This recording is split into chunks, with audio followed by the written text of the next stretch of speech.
and I sat in on the great session about having fun at UIT.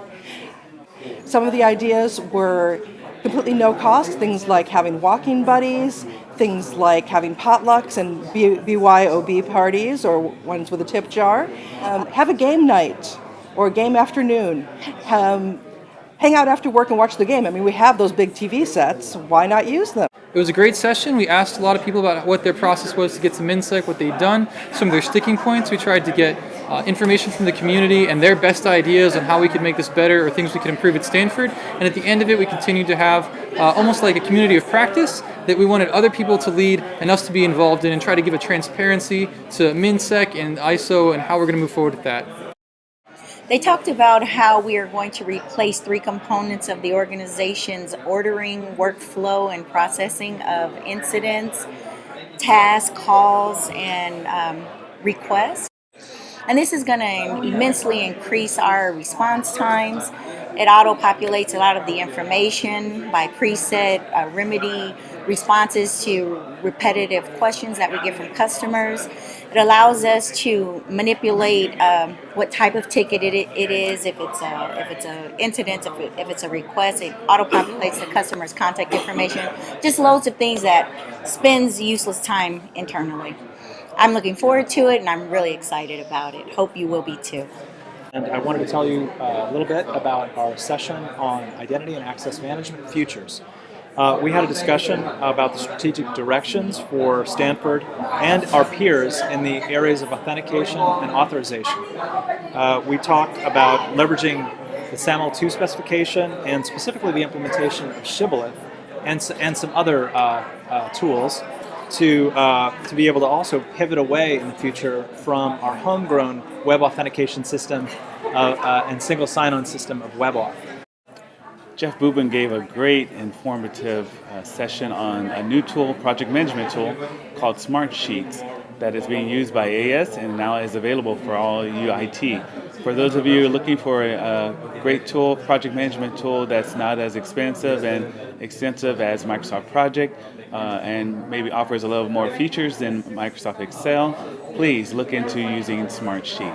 Thank you. And we hosted a session that we called a focus group, and the idea of the focus group was to ask the Stanford community about things that we don't currently offer that we should offer. And a lot of the great feedback we got were a lot more outreach is needed. So for instance, new employees don't necessarily know of the class offerings we have. And a second great idea that came out of it was more specialized professional development training. So for instance, things like Python, we often offer introductory courses, but people have a hunger for more advanced professional development courses. So it was a great session, and we got a lot of very valuable feedback.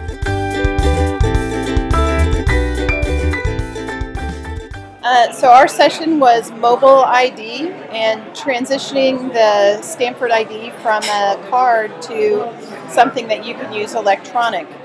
And the biggest parts of the discussion that we went through were, while there are a lot of advantages to making your ID electronic, there also then presents a lot of security questions. So I think that having a forum for people to share both their concerns and their desires, things people would want to see, things that it would become more useful for if they had this available to them. The question was, what is DevOps, both the philosophy and tools? One of the things we covered is the need for automation as well as the need for taking care of the people side of development and operations. Things we discussed were things like metrics, documentation, testing, and of course, how to best use people in both a short turnaround system, but also in enterprise operations. I hosted the session about AFS, hoping to get some users to come and tell us why they use AFS and what they use it for. So we got a few people to come and tell us about it. The number one use case is static web serving. The number two use case is sort of old workflows that are well maintained, that haven't been changed in a long time, like class websites, which again I think is kind of static web serving. And then the third use case is sometimes researchers from other universities use AFS, although we at Research Computing have not talked to any researchers like that.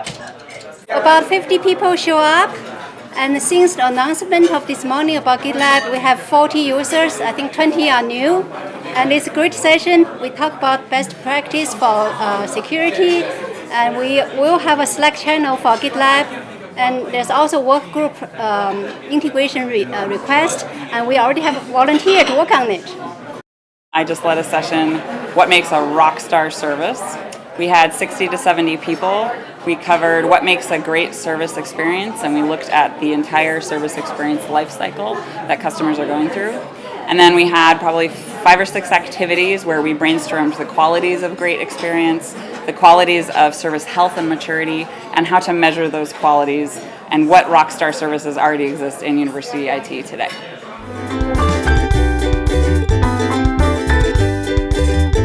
So Brian from Communication Services kind of explained the benefits of unified and standardized branding. And one thing he was kind of mentioning is that there's just tons of resources that have been created by communication services that are available for many people to access.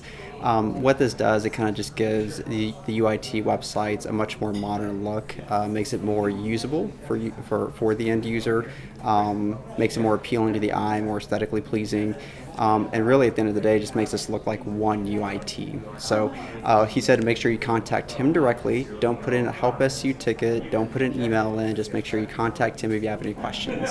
Totally kidding, put in a help SU ticket. So we discussed about some of the legacy and heritage of our current Puppet infrastructure managed by the AS group, some of the technology that that Scotty's gang is doing, and what might be some potentials for using the new Stanford code repository to get more leverage for people contributing to it. So we had several action items, and I'll be leading a couple of them, and there'll be more to come. And our summary of the session is that recruiting and onboarding at Stanford can sometimes be a problem. We have to emphasize the intangibles when recruiting, and we also have to make sure that we're finding good cultural fits. We want to ensure that the onboarding process is seamless so that we show value in our new hires from day one. We talked about the different groups that exist at Stanford, what they do, what their similarities are, how you might progress through them, and how we could make resources available to people so that they had a more consistent, transparent way to move from where they're at to the position they want to get to, so that we can all just work together and we can keep more people inside Stanford. One statement from this session was that security is very important. We discussed some of the barriers we need to change, things end users confront that make security a challenge. One of those things specifically is user perception of security and problems, how to deal with these problems. We have some ideas for quick ways to help change user perception on security incidents. One of those things may even include things like having hot swappable computers. It's just talking about some other quick ideas for security acceptance.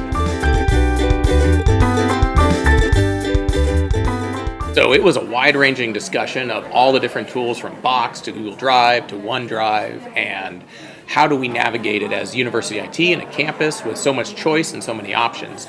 There were no decisions made. There was a lot of discussion of the document storage committee that happened and what the coming recommendation from that group will be. But everybody definitely understood that different groups have different needs and that we need to make sure that they have whatever tools available to get the job done. We talked about what we liked about current meetings, what we didn't like, strategies for having a good meeting. Some strategies for having a good meeting. Having an agenda is very important. Setting ground rules early on, also very helpful. Having action items by the end of the meeting. Usually this can kind of be taken out directly from the agenda. Ways of having them take another form. For example, could it have been an email instead? Could this be done over Slack? Does this have to be in a room? Could we, walk and talk, for example? But nonetheless, in-person meetings are still going to be a thing, even in the future. You cannot beat FaceTime. So we had some people who've been using the Anchorage platform for the last year come and talk about how it works and how they used it and their experience with it. And some people talking about some of the other tools we found and how they've used it to make their life simpler. you should all go read the notes in the wiki. Joe Knox reviewed how Stanford Web Services is utilizing Podio as a CRM, sites management, and incident management system. SWS moved to the system to support their growing client base. They have it integrated with some of their other tools, such as contracts and time tracking. And the presentation generated a lot of discussion about other tools around campus, such as ServiceNow and Salesforce in particular.